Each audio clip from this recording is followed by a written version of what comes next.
all of the poor choices and all of the struggles I went through, like, it doesn't matter to those people, you know? Like, they just love me and they're proud of me, like, and I'm back, like I'm myself again. And it took 2 years, 3 years of work and my whole life of struggling. And it's so worth it because I'm so proud of myself now. And I'm so proud of everyone that I know that they were there for me.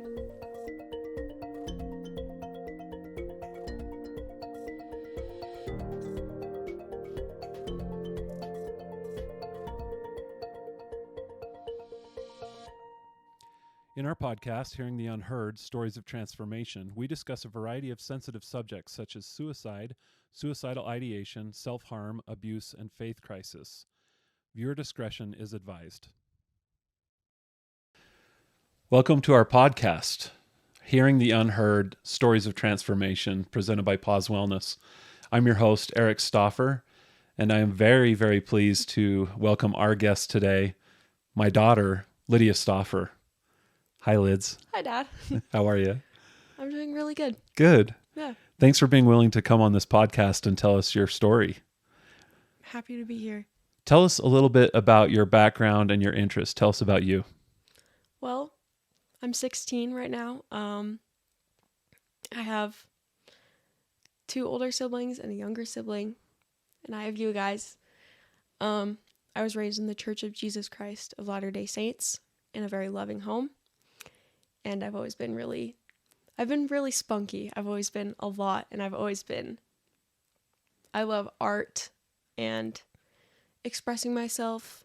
I love ballet. I love dance. I don't do it anymore, but it's still one of my favorite things. And I just love surrounding myself with my favorite people and being myself with my favorite people. So let's start from wherever you would like to start in telling us about your life experience. Well, obviously, northern Utah, there's not really a diverse, it's not diverse in religion, really. I mean, obviously, there are other religions, but it's mainly members of the Church of Jesus Christ of Latter-day Saints. And I've had, both my grandparents being in bishopric and just always going to church, but that's just what I've always known. So leadership positions in the church, yeah. Yeah. So you were raised in this very religious culture and environment. Yeah, but it was like I was raised well, like I always felt safe and loved. So. Okay. Yeah. So do you feel like that was a positive upbringing for you or a negative one? I think there were times where I thought that I didn't deserve any of it, like for no reason. Yeah. Was there a reason? Like, I mean, you saying for no reason, did you have logic going through your head that was like, you don't deserve this? I remember it's kind of dumb. Well, it's dumb for me to think about, but if there was anything where it was like choosing an option between 2 random things, like if I was it's hard to describe, but when I would go to choose something, I think, well, you're going to choose the wrong one anyways because you're always wrong. Like you're always going to do something wrong. So I just thought like you're always doing something wrong. You're always messing it up. Like you don't really deserve what's given to you most of the time. So you felt like you were just destined to fail. And I thought I was a failure. And make bad choices. Yeah. Yeah. Where do you think that came from? Genetics. Yeah?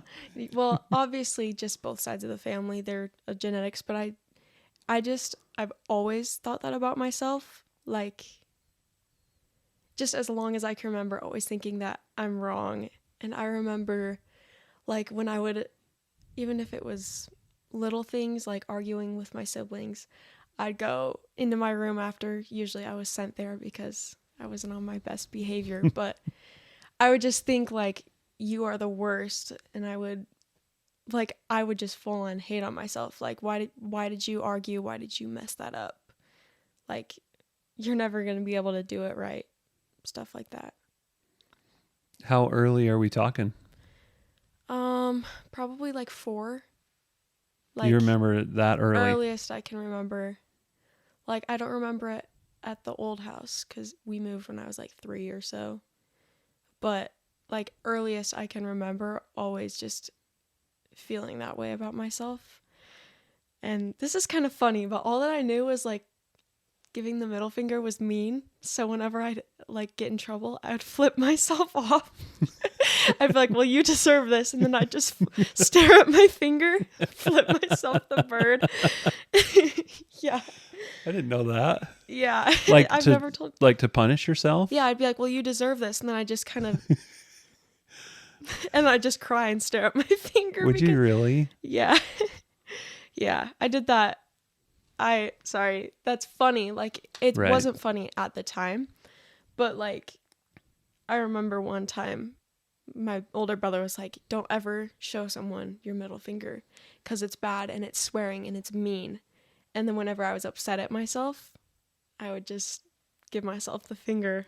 Just, I actually remember like the first time I ever did it because I was like, it was my bed and I had this little like canopy thing and I sat on the corner, but like on the floor by the canopy. And then I just sat there and just stared at it. And I just felt like you were doing that to yourself. Yeah, like to punish yourself. like, I didn't know what word it meant, but I just thought like, it's mean, like you deserve this, like you're the worst. Stuff like that. I've never told anyone that. No, but yeah. That helps me understand a Yeah. lot. So Yeah. tell me about, like, why did you feel that way about yourself? Was it a reflection on how you felt your family felt towards you? Was it because you felt like Really? you were in trouble, or can you try to pinpoint where that thinking started or originated? I think I just would second guess and regret everything that I would do. And I still do. Just like, oh, that was stupid. Why would you say that? Why would you act like that? Like, you're not clever. You're not funny or smart. Or like when I would, because I was a stinker, you know, like you don't need this attention. Like you're just trying to get attention. Because, yeah. So you said genetics, right? Yeah, there's But that. there's mental illness on both sides of our family. Yeah. And the discussion of nurture versus nature. Yeah. So if you were to put percentages, I know this is not an exact science, but how much of what you feel you were going through was nature, something maybe genetic and just a tendency of the way that you think? And how much of it do you think was the impact of how you were being raised or the people that were around you or that religious culture that you mentioned? I think it was like mostly like at least 80% nature because like that was my thought process because I was raised like in a very loving, like amazing neighbors and friends and family. And I would still think that way about myself. Like nothing that anybody did made me feel bad about myself. I just felt bad about myself because that's immediately where my brain went to, you know? Yeah. So let's hit just some of like the landmark moments or the moments that really stick out in your mind as having big impact on your emotional development, your social development as it pertains to mental illness. Can you, maybe just in chronological order, can you highlight some parts of your life that have stuck out to you? Well, there's obviously always like thinking you're doing this wrong, you're doing that wrong. A lot socially too, because I would overperform or like push things out to try and get people to like me. So I mean, sometimes I can be a lot, I know that, but I really pushed it. And then in school, because I was always academically, things just made sense to me. So I would be ahead in class. And I remember first grade, second grade, we'd be learning curriculum in French and I would know it. And I just would be sitting there like, I already know this. Like, there's no point. Like, they don't need me here, but I still have to be here every day and be around these kids and be around these teachers that don't get me. And I just felt like there's no point in this. And throughout elementary school, you know, I struggled with friends sometimes because I was super sensitive and I would overreact a lot. And then I would be sitting through class through all these years just thinking, like, there's no point. Like, I'm just going to come. I have to be here every day, and I'm going to have to be here every day to have a good future and because I couldn't just drop out of school, but I didn't know how to get help or ask for help because I just thought there's something wrong with me. Like, I'm always wrong. I remember middle school, the start of middle school, I didn't have too much of a hard time like socially in middle school like most kids do. But I just remember feeling like, once again, like, what I'm learning, this is useless. Like, I get it, but like, I understand it, but there's no point in me understanding it. And I think towards the end of around 8th grade was when I'd really spiral about it, thinking, you know, I'd be in science class and we'd be learning about photosynthesis or something. I'm like, I'm learning about this and there's no point. And then I'm going to go through high school and it's going to be useless. And like, it would get so drastic. Like, what's the point of my whole life? Like, why do I exist? Like, I'm so lonely and useless in all of this. So it started with just like the task of school. Yeah. And you were supposed to learn things, and then you started looking further down the road, like, why do I need to learn this? What's the point of this? And it was, why do I need to live? Why do I need to? Yeah, because it was first starting like, I don't like leaving the comfort of my home. I just want to stay home. And then it went down to, I don't want to live. So let's start with the kind of the earlier thinking. Yeah. When you started just kind of thinking that school was, you couldn't see the end in mind. You couldn't see where it was leading, how it would benefit you. So then you felt like you were just being pushed to do things that weren't of value to you. So did you feel like your life was programmed for you, or did you feel like, or was it just like all existential? You just started thinking like, I couldn't figure out what the purposes of all this. Yeah, like this is another thing that I haven't really told anyone, but ever since like I can remember in my life, there would be times where we'd be riding in the car doing something and I would just like stare at my hands and I'd be like, I'm like a living person, but like I'm not a living person. Like, I'm just here. And it's weird. Like, it would be so existential. And I'd be in like kindergarten class coloring or whatever. And I'd just be coloring. And then I'd just stare at my crayon. And then I'd just be like, what the heck? Like, what am I doing? Yeah. So you add that to being raised in an environment where you're being taught about the creation and the purpose of life and God, and you have a purpose in being here, and you're known and you're eternal. Yeah. And did that make that worse? I'm not sure, because like usually I kept my existential struggles separate from spiritual things because like very young, like church and Jesus Christ were just what I found comfort in. So usually spiritual things wouldn't come to me when I was feeling that way because like they're so separate and drastic. Yeah. That's interesting because most people I think would take existential issues and spiritual issues and say they're of the same. Yeah. But you found comfort in very specific spiritual things? Yes, that was definitely when I was younger, like as my mental illness got worse and as I got older they definitely like started correlating, but when I was younger it was like I feel good, I feel happy when I'm singing songs in primary, and I feel bad and lonely and useless when I'm doing math at school, you know. Yeah. Did you feel like there would be anyone who would understand you in the earlier years? Like, did you ever think to talk, or maybe you tried and it didn't feel like anyone was understanding? I thought that like there would be no point in trying to get someone to understand because I just thought like, oh, it's something wrong with me. Like, and I didn't think that it was something wrong with me where I would have to get help. I just thought like it's hopeless. Like I'm just like broken and I can't get help. And there's like, I didn't want to feel like a burden either because I was already I mean, you were there like trying to get me to get out of the car to go to school in the morning, and like I just didn't want to make things worse. So it became an anxiety Yeah. about going.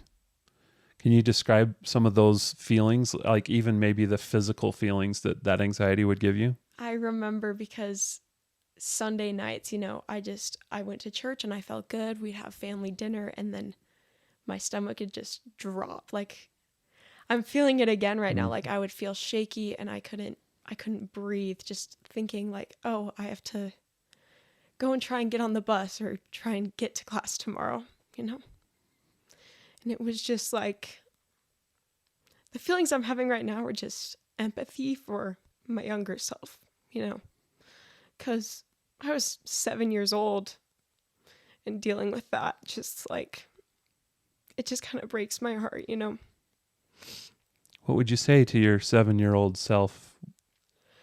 I don't even think I'd say anything. I think I'd just hold her, like, eventually things are gonna be okay. And obviously people told me that and I thought, no, they're not. People just say that, but like they will. Like you're gonna go through hard things, but you're gonna be so strong too. Yeah. As you know, the dad in this situation, my tendency was to try to tell you what you needed to hear and try to fix it and to try to provide hope and those kinds of things. And I've definitely learned through this journey that what you would do for yourself, to give a hug and to just listen and to just be there, is far more effective than saying the right things. Yeah, and like none of us could have known because like I think at the time, like we knew I was an anxious kid, but we didn't know where to go about it because obviously I know that my older siblings struggled with anxiety, but everyone struggles with it differently. So, yeah. So let's, you okay to go a little further into this? Yeah. So you've gone through elementary school and junior high. Now we get to 9th grade. Tell us about what developed. So I remember like towards the end of 8th grade, I had just quit ballet, which was something I found joy in, but there was also a lot of like toxic and self-hatred in it. So, you had me take a break and I was very angry about that. Like you made me quit and stuff. So I would sit with myself in the summer before 9th grade. Like I remember I would just watch Netflix and eat goldfish and drink Coke Zero just by myself. And I would just, like, that whole summer was just awful because I didn't want to socialize with people because I just felt like there's no point, And that's when it really started to feel like hopeless. And then I started feeling unheard because mental illness, it can take over everything. So I stopped going to church and I kind of just withdrew. And then by the time it was time to start high school, my older brother was student council and all these friends. And I had one friend and she was amazing because we were both struggling at the time. But it was just so hard, starting high school, and I felt so much more pressure, but so much less worth at the same time, And I don't even know, because I started off understanding school, but then I just couldn't focus. And it's hard to tap in sometimes because it's so blocked out and dramatic, but it was so hard. I remember a specific moment in that summer before you started your 9th grade. It was the first time you came to me and you talked about ending your life and having thoughts of ending your life. I remember that. And I remember it was so uncomfortable for you to even talk about it, obviously, understandably. Yeah. And I remember you sat on the bed and you couldn't even look me I in had the to stare at eyes. the You had to stare at curtains. the wall. Yeah. And tell me, can you walk me through that moment and what was going through your head and what you were feeling? I was so ashamed, thinking like, because suicidal ideation and suicidal thoughts are like taboo, kind of, I think, because it's hardly ever talked about, just where we live, geographically and just culturally, it's not really talked about. So I thought, like, this is awful, and I just thought it was awful to talk about. And I remember when I told you, it was when I started having plans and thoughts. But, like, I've hardly ever talked about this, but when I was way younger, at the flipping myself the bird phase, there'd be times where I'd be upset at myself. And I'd go and he'd say your prayers, get ready for bed. And I would just pray, like, God can just let me pass away in my sleep tonight. Sorry, that's really painful to think about because I was 7 years old wanting that. And then when I started, like, I'd wake up disappointed. I'd be like, why am I awake? And then I felt like I wasn't being heard because of that. And then older, that's when I thought, well, now I need to do it myself. I need to have a plan. And that's what would scare me. So I told you. Did you feel like telling me would make things worse? I think since nobody had known, I just needed to have support because I know, like, because my amazing family would support me, and I know it's heartbreaking to have someone you love go through something that painful. So you were afraid of how it would impact us. Yeah, because I didn't want you guys to have to worry, because all of the Stauffer kids have anxiety, and we all go through different things. But I also knew that it would be tough to go through it alone, knowing that you guys would want to help me and support me through it. Yeah. Yeah. See, and maybe I'll just, for parents out there who hear this, as parents, we're going to feel what we feel because we love our children. Yeah. And I remember feeling, the fear and the sadness and wondering what I'd done wrong and those kinds of things. And it's so kind of earth shattering. And you saw me cry and Yeah. mom cry a lot. And then what we couldn't have anticipated about just our natural reaction was the impact that had on you, where you then felt like you had to manage our feelings because of what you were going through. You saw us as unhappy, and now you felt it was your fault that we were unhappy. Can you talk about that? I think definitely, like, scrupulosity and, like, getting into the details and perfection. Like, if I'm not feeling happy and if I'm struggling and then this is making my parents struggle, it's my fault and I need to make it right. And that wasn't my responsibility, because you guys were just reacting, like, this is a terrible thing that happens to people, and obviously it's going to make you sad. But I thought, like, it's my fault that my parents are sad and I need to make it better. So that's when there would be times where I would overshare what I was going through, or undershare. Like, I'd tell you guys how I was doing, and I would either go really deep into it, or I wouldn't say anything because I didn't want to be another stressor for you guys. So then the organic healing and needed approach didn't get Yeah, it the wasn't attention, really. and it wasn't as authentic as it needed to be to get better. Yeah, and I think just authenticity through depression and anxiety is what's really important, because it's an illness. Like, you can't fake, like, you don't want to fake not being sick if there's something wrong with you. And it's a sickness, and you can't just pretend that you're fine when it's, like, it can kill you.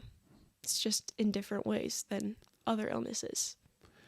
how did this at that stage, before we get to like September-ish, Yeah. how was it impacting you spiritually? I felt withdrawn. Like, I felt, that's the best way to put it, withdrawn, socially withdrawn.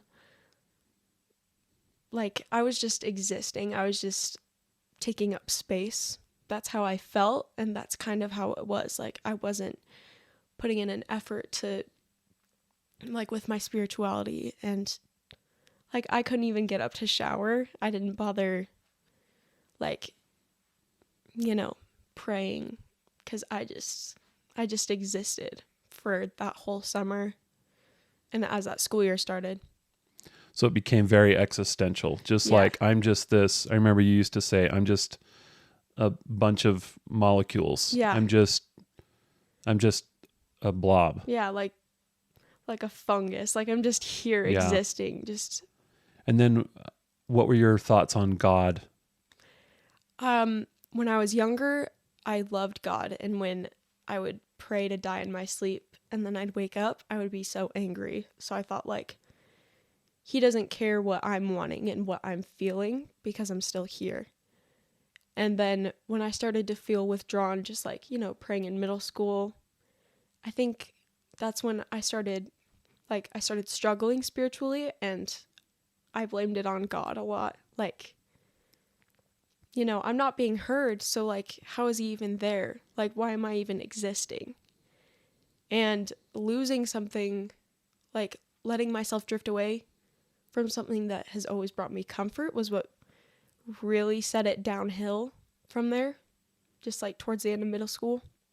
So when you felt like you're starting to lose hope in God and hope in what has always brought you some comfort, and then it just got worse and worse because of that. Yeah, just like I felt, unheard.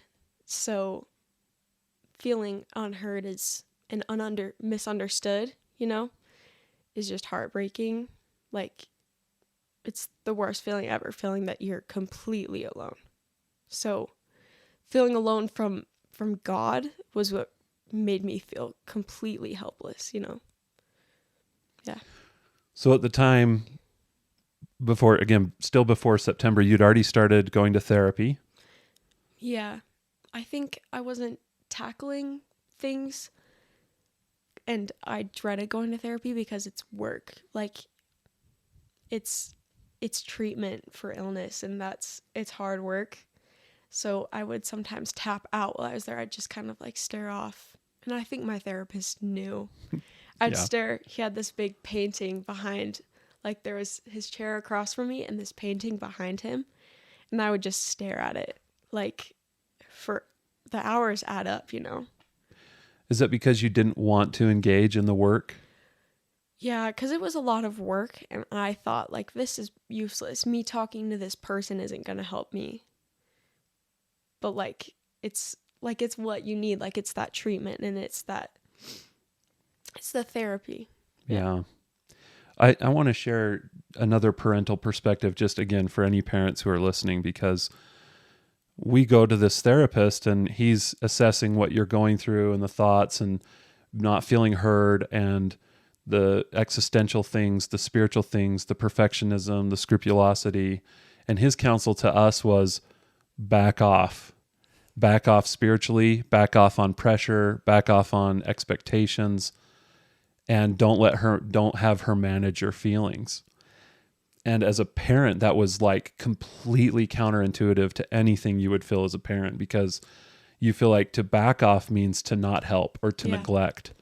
And I was serving as the religious leader of our congregation at the time. And so that felt really strange, to not have spirituality and faith be a priority for my family in ways. We backed off in every way. Mm-hmm. No family scripture study, no family prayers, those kinds of things to give you more space. And again, I'm not saying that to anyone who's listening that they would think that. I just think that was so counterintuitive, and yet in the end, now I know that was the right move. Yeah, because you were never strict, like pressuring, like you need to pray, you need to go to church. It was so important to our family that I would put that pressure on myself. So when my therapist said, like, you need to take away all pressure, like, I didn't have to go to church, and I didn't need to, like, obviously I need to try, but I didn't need to put that pressure on myself. And having that taken away, like the spiritual pressure, just for a little while to focus on myself, I think it could have gone way worse if I was worrying about getting to church and reading scriptures and worrying about keeping myself safe, you know? Yeah. And eventually, you know, after 2 years of that hard work, I was able to get back into it, you know, just for those who are listening, like, it ends well. Yeah. It doesn't Spoiler sound like alert. it right now. Spoilers, right. I'm right here. Yeah. And I'm doing good. Yeah. And back to the parents too, because we didn't know. We didn't know if you would come around or if it would happen, but it literally became a matter of survival. It was literally a matter of life and death. Yeah. Like getting up to get a drink of water I had to put all of my effort into that. It was a matter of survival. Yeah. So it didn't get better. It actually got worse, right? Yeah. I was relieved of the pressure, and then I think I felt more useless because I didn't do anything with myself. And I remember going to school, you know, being in class or whatever, and I stopped trying. My grades slipped, and because of that, I started hating myself. And I remember, like, trying to punish myself, thinking, like, oh, you should hurt yourself. You should, like, you deserve this. Like, the least you can do is, you know, harm yourself because you deserve that for not doing well. Like, you're making everything worse on your parents, and it's just never going to get better. So do you want to talk about that? How did you approach self-harm? I remember, like, it's something I had heard about, but I always thought, oh, that's dumb. Why would you do that? And it's strange because even though you're, like, physically hurting yourself, you feel completely numb. Like, I don't want to go super into detail, but I remember I just had, like, a razor or something. And I was like, I felt completely numb. And I was like, well, then, and then I just kind of started slashing. And I just thought, like you deserve this. Like, your body isn't capable. Like, you're not going to get better. And it never will. And just that numbness, like, it felt almost out of body just as it happened. And then I didn't tell you or Mom until a couple weeks later. And then there was, you know, like we took all sharps out of the house, but then I would start to get that, like, trying to find the word, but like the urge for it to happen. And then it would happen with my mechanical pencils at school when I was having a hard time in class. And it was like, it was almost like addicting because I felt so numb and I was making myself feel something. And that's when... So it became a compulsion. Yeah, that's the word I was looking for. Like, I remember... I lost my words for a second, lost my train of thought. Sorry. I remember feeling so numb, and like when the numbness sets in, that's when you know it's really serious, because at first I think, oh, I want to harm myself, I want to die, like that's not okay. And then it would get to the point where it's like, I don't even care anymore, like I'm so numb and I'm so done with this. And then September, that's just what we're saying, because that's the month where it all went down. I was feeling so numb, I thought, like, well, if I didn't eat for a couple weeks, because I was too scared to, like, go through with it, to, like, get a knife and, something like that, and I didn't have access to them anyways. So I remember I was staring at my ceiling, and I had, like, these fake vines on my ceiling with little lights in them, and I'd stare at them, and I'd think, like, if I didn't eat for a couple weeks, that would make it harder. Like, the malnourishment, I thought, oh, well, I won't drink and I just won't ever get up and I'll just stay here and this is how I'll go. And I didn't go to school. I stopped going to school. I would leave school early. There's one day where I left early and then I didn't know I wouldn't come back for almost a month, going to a behavioral health unit. But I think as things got worse and I was really tapped out, I don't even recognize myself. It's hard to even remember. And that's why trying to recognize those feelings, it's why I'm feeling it so strong right now, And I hadn't eaten in 3 or 4 days and I refused to drink water. And I remember it was we had our good friend over and there was this little apple slice in front of me. And you're like, if you eat this, if you can start taking care of yourself, then I won't make you go to the hospital. And obviously it's not making, it's what I needed. And I refused to eat. And that's when, we finally, settled, we need to just go and get help. We're draining ourselves trying to get through this. So that was one of the, best and most life-saving decisions was to go to the ER and finally establish things and get help. I'll never forget that night. Yeah, me neither. It's interesting as you talk about self-harm and you reflect back on the little girl flipping herself the bird on the edge of her bed, how that just became something in a different form later on. This shame, this inner shame that you didn't know how to deal with, you couldn't make sense of, and the natural compulsion to punish yourself. Yeah, just as long as I can remember, and it just breaks my heart, even with my 14-year-old self thinking about that. Just want to wrap her up and just want to be there for her. Deep compassion for second grade Lydia and deep compassion for freshman Lydia. Yeah, and it makes me feel even more compassion for all of the people in the world dealing with the same things or even worse, or even if it's not as serious, it's one of the worst things someone can go through, and it's the last thing I would want anyone to go through, So you felt like this developed more love for more people. Definitely. I remember it was probably about a year ago. I was still struggling. I was really edgy and stuff like that. We were in the Home Depot parking lot, and we saw this girl walk by, and she was normally would be like, oh, she's edgy, she's emo, why would you do that, have blue hair and intense eyeliner and ripped up clothes? And normally that's what anyone would think, but when we saw her walk by, we just felt the pain because we had been through it. She was with her grandparents who looked like any other grandma and grandpa, and we just we knew how hard it was. I'll never forget that I'll moment never forget too. that either. Yeah. I think I said, you know what that girl needs? She just needs a hug. Yeah. She just needs to be loved. Yeah. So let's talk about, do you want to walk us through that first inpatient care facility, and then just summarize that next 6 months and what you went through? Yeah.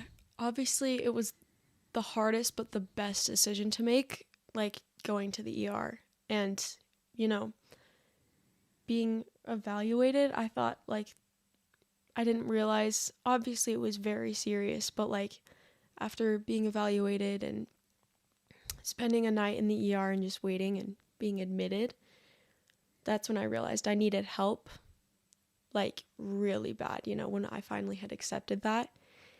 And I didn't know I had depression or anxiety or struggled with those things. When I was diagnosed, I was oh, I was diagnosed kind of towards the end, but being admitted to an inpatient facility, there were a bunch of kids, there were kids as young as 7 years old going through the same thing as me, and that therapy and being completely withdrawn and from everything. We didn't watch shows. We just we had that therapy, and it was therapy, eat food, be active, therapy, just for a week straight. And that break from the rest of the world, I didn't have to talk to anyone, and I didn't have to update them. Like, I was focusing on myself and my health and my safety. And that hospital stay was really incredible. And then going back to school right after was really hard because I was probably 6 weeks behind because I didn't go to school before. And then I think I was in the hospital for about 7 days. And then I stayed about 5 days after. And things started to go really downhill. And I was making really poor choices. We had a safety plan, and things were all right for a couple of weeks, but then school built up and just a lot of pressure on myself to try and get better. And then that's when I started to feel hopeless again. Like, oh, you've gone through all this therapy and this hospital stays and it's still not getting better. And I'd go to school and I would take my pencils because, we had to have pencils at school. And I'd be in the back of the class just gashing at myself, just thinking like, you missed all this school and you're still not better. And I remember I would come home, like I'd come for one class and I'd say, Mom and Dad, come get me. And that's when we decided, I think a really good choice, like a really good healing decision that we made was to do online school. I just like to take focus away from social things just to focus on my education. And then I was out of school for like 3 months just because of how how classes were set up. So, like semesters and quarters of school. So I had about 3 months where I didn't do anything. And that's when, like, having nothing to do, not even going to school, even though school was what was really hard for me and people, that's when I thought, like, there's absolutely no hope for me. And I would sit in my room, like, I remember I would just play guitar for hours, and I was like, I'm not even going to play this dumb guitar. And I think, I don't know, like, trigger warning, I remember just going in my closet, and I had a pair of leggings, and I thought, like, I'm just going to do it. And I had tightened it around my neck, and you were right outside my door, And then I think I heard you like start to get up because you're old and it's hard for you to get up. But I heard you start to get up and I panicked and I pulled it out and I think you walked in and I was just laying on the ground in my closet. And it's really hard to remember because it's so traumatic, But I think I told you, like, I just attempted, and I was upset. I was like, why would you not let me take my own life? Like, get out of here. And then that's when we went for the second time. And one thing that was really miraculous, this was around January, by the way, very start of January. I was nervous. I was like, I do not want to do 2023. Like, 2022 is awful. I don't want to do the rest of my life. But anyways, we were in the ER. It was like an afternoon. And our same crisis worker, our same social worker happened to be working. And she was on shift. And I was really a lot more like dark. I think I was a little more kind on myself the first time I was in the ER, but the second time it was tough. But having like my crisis worker that knows me and that was checking in on me and then seeing her again, it was so comforting. And I was admitted again.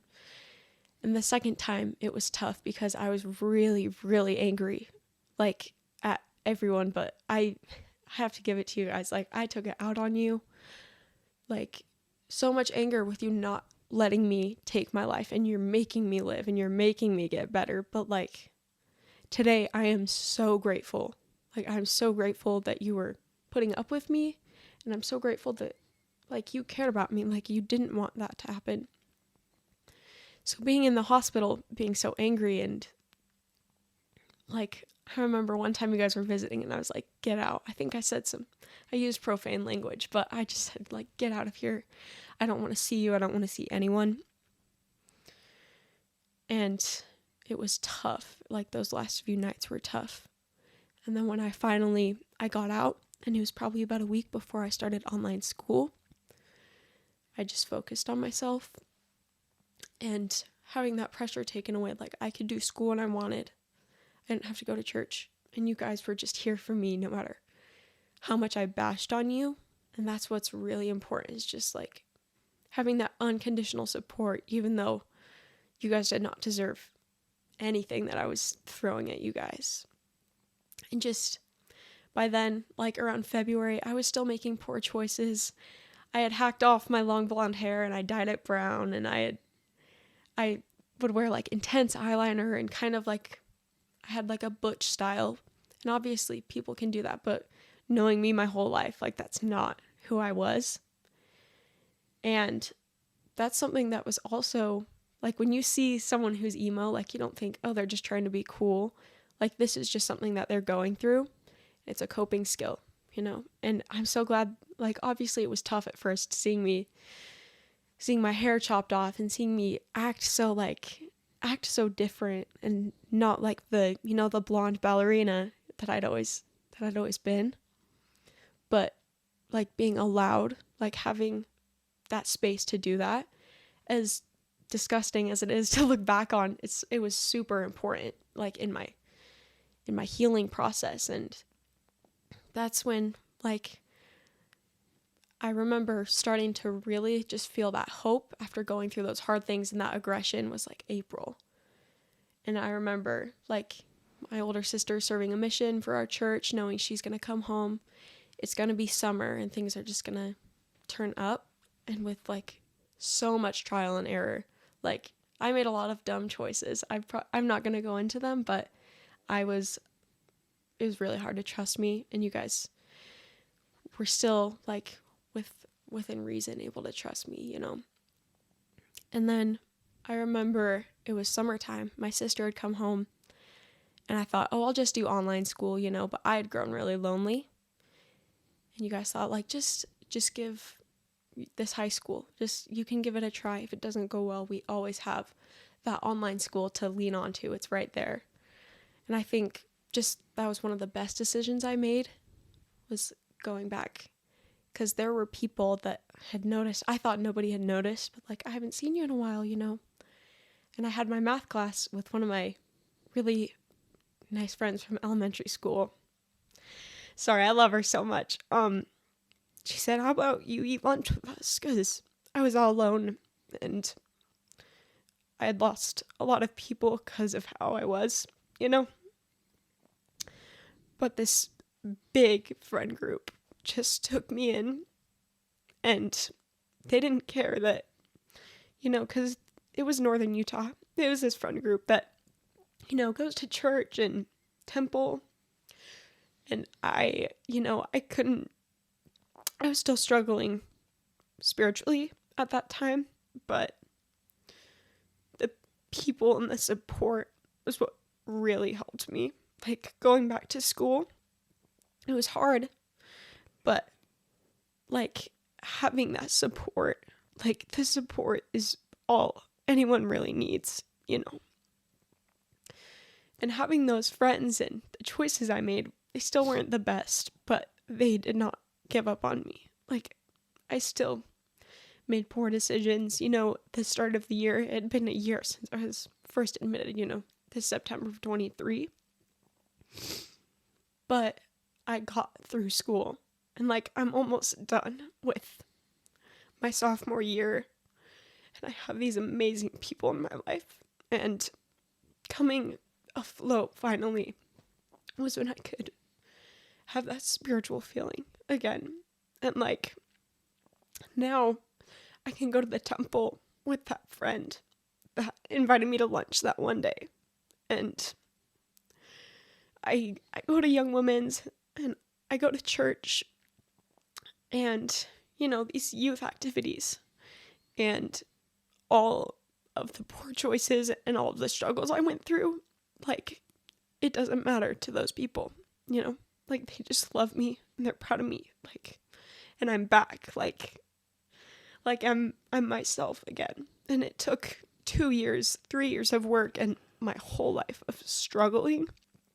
And it's so worth it because I'm so proud of myself now. And I'm so proud of everyone that I know that they were there for me. Yeah.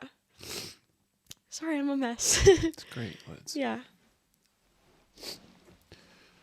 So just a couple things. When I think back on that night of the attempt, it was a very unique thing because I knew you needed your space. You didn't want me just sitting in your room. Yeah. And I remember I just put a chair right outside your door and I sat there and I was going to get up because I knew something was going on. And I felt this like weight, just weight. And I think it was weight just long enough. Yeah. So that you were using your agency. And then it was like, go now. Yeah. And that was a very important point. It was rock bottom. Yeah. But, you know, like, that's when you know, like, things are just going to get better. It's so hard. And you feel stuck. And, like, it was the lowest place that I'd ever been in my life. But even just, like, getting out of my room, even though I was going to the emergency room for a suicide attempt, like, that next step was just it was so far. And so much healing had already happened, even though I didn't feel it. Yeah, and if we go back to the parents, just speaking to the parents, yeah, I want the parents to know it was extremely painful. It was really, really painful to be the target and the blame when you knew you weren't, but you just knew your child was trying to do anything they could to not, the anger was just so real and it's understandable. And I just hope those parents know that it's okay, that one day it will get better if you just keep going and keep being patient with it. Like, I also get emotional about this, but, like, I have so much compassion for the parents. Like, you guys were my punching bag and you're willing, like, and I punched. I think I physically punched, like, actually, but you guys were just there and you stayed there and you were that punching bag for me.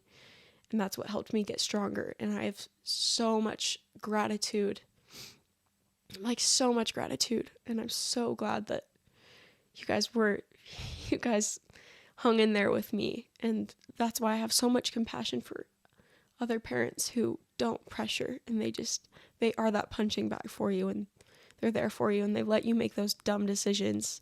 Because, like, the little things, like, swearing and not being really nice to people, that's what I needed, and you guys let that happen to get that healing. And that's why I have so much love and, like, so much empathy for, like, obviously I wouldn't wish it on anyone. Like, I have so much love for people going through it, but so much compassion for the families and the friends and the parents and, like, the classmates. Like, once again, that friend, like, I didn't even know she noticed, but, like, she reached out and now she's my ride or die now. Like, I love her so much. And that compassion that I have for her for sticking through it, even though I didn't seem like I was an approachable person. I was not an approachable person. And they still approached me and she let me share. And she just loved me, Yeah, you're worth it, Lydia. You're worth it. And the thing is, and the hard thing is that you are always worth it before. Yeah. And it's hard as parents as we are working with our children who struggle with these things, that we try to trace our steps and go, how did they not see that they were worth it before? And I think when we are dealing with mental illness, it's not anyone's fault. It's just, it's what it is. Yeah. So as we kind of review just some of the tips that you've pointed out that have been crucial for your healing, you've talked about therapy, You've talked about health, being active, being engaged, creating space, getting space for those kinds of things, support, listening, medication was crucial. So, yeah. The right medication. Yeah. I won't go too far into it, but finding the right medication, I think it took like 8 months to get the right dose, you know? Yeah, because each trial, you have to give it 6 weeks to see if the dose is right. And if you're on one prescription, then you change doses. It's drawn out. And then it was like, while I'm fighting for my life. So I think just patience and space and just love, like, and work, you know, just like patience and hard work were what got me through it. And like, and with other people being patient with me and, you know, taking me to therapy like 2 hours every week, and those doctor's appointments, you know, psychiatrist and, you know, therapist, and like the therapist, the doctor, this therapist. Oh my goodness. The therapist. I got to give it to him. He's the best. He is the best. Yeah. So in general, Lydia, if you were to, you know, the kind of the goal of Hearing the Unheard is we want to smash the stigma. Yeah. And we want to highlight how there's stories of transformation. How would you sum up, or what if you could talk to Lydia from 2 years ago, and there's a Lydia out there listening to this, what would you want to tell them most of all? Just keep going. Like, even if you're barely trudging by, just like everyone says, it's just don't get up. Like, things will get better, and you have support. Like, people with all different backgrounds and lives, like, there is support. Even though, like, I have no idea who you are, like, I have so much empathy for you. And I'm your cheerleader right now. Like, do not give up. Like, just keep going. Give it time and give it space. And, like, healing will come. It will. Some people might wonder why we would do this, why we would share something so personal, so intimate as a family. Yeah. Why would we do this? It might even look like like exploiting. Exploitation or something like that. But you know of your willingness, and why did you choose to do this, Lids? Why did you want people to hear your story and what you're going through? Honestly, like, sharing like my lowest, it's really the least I can do, because like, if sharing can help someone, like, even if there's just one person listening right now getting the tiniest little spark of hope, just knowing that like people struggle, like, it's completely worth it. Like, I'm okay sharing like the highs and the lows, you know, like 5-year-old flipping myself off. Like, if me sharing something like this is going to help someone, it's really the least I can do. And like, I hope the people listening know, like, my dad isn't exposing me. Like, this is something that I was willing and I wanted to share so I can help people and smash that stigma. Well, thank you. It's why I'm involved with this podcast. It's why I'm involved with Pause Wellness, is because of what we went through. I remember the first time that some parents called us who had a child that was going through similar things. Emily and I just realized, my wife and I realized, that all we wanted to do was help. Yeah. Because that pain is unspeakable. Yeah. And if we can help, it's great. Yeah, we've gained this experience. Like, after this experience, obviously it's awful, but we've gained so much. And now we can try and help all the people that we can. And that's what I love about, like, why you got involved with Pause Wellness, is like, it's really the least we can do. And we don't want anyone else to go through this. We're just clamoring, like, to help people out, you know? Thank you. Yeah, thank you so much. I love you, Lydia. I love you, Dad. It's easy to express, but thank you so much for being willing to share. It's not easy to share these things, and your courage and your bravery, I admire you so much. So thank you. Thank you so much for letting me share. Like, once again, it's the least I can do. And I love you. Love you too. We are very thankful that we had the opportunity to share that story with you. We learned some great things from Lydia's willingness to share this, that the more we can talk about these things and the more transparent we can be with courage, the more hope that we can bring other people. I think we learned about some great coping skills and some resources that are available to all people. Her message of knowing that there is hope, that there are people, and what those people can do to bring hope to individuals who are struggling will be a message that we can all remember and try to implement as we help and bless those around us. Thank you.